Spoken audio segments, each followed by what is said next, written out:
नमस्कार, प्रणाम भोजपुरिया भैया लोग। और सब बताएं कैसे बानी रउआ सब है। उम्मीद करता नहीं रउआ सब ठीक ठाक होगा भैया, और हमहू ठीक बानी।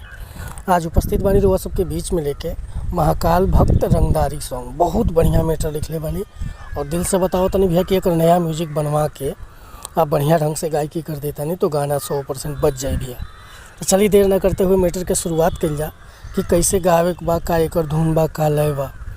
लेकिन वीडियो स्टार्ट करे से पहले भैया को बात बतावल चाह कि रुआ अगर नया सिंगर बानी या सिंगिंग में इंटरेस्ट बा, अच्छा मैटर के तलाश में भटकता नहीं, सही ढंग के गीत नहीं खेमलत, बढ़िया तुकबंदी नहीं खेमलत, चाहे मनपसंद के मैटर नहीं खेमलत, तो भैया अगर हमारा चैनल पर आ गए बानी तो एकदम निश्चिंत रही, निराश भइला की जरूरत नहीं है।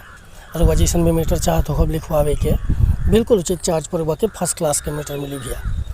काहे कि हम हर तरह के मैटर लिखनी रुआ सब देखबे करने की कैसन कैसन मैटर डालनी रुआ सबके बीच में।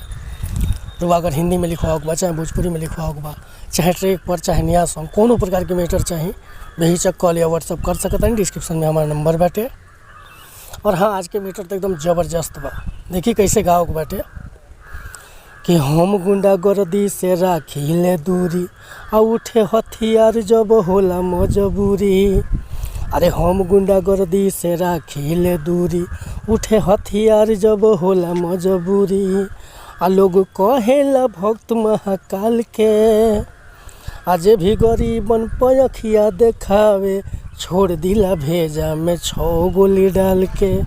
जे भी गरीबन के अखिया देखावे, छोड़ दिला भेजा में 6 गोली डाल के। तो भैया ये मुखड़ा लेकर रुआ सबके बीच में उपस्थित रहनी है। उम्मीद करता नहीं रुआ सबके अच्छा लागल हुई। और हाँ भैया, थोड़ा सा आज जानते बनी इतना हवा तेज़ बहता ना कि मैं सनसनाहट गई हुई, तो क्षमा चाहता नहीं ये खतरा।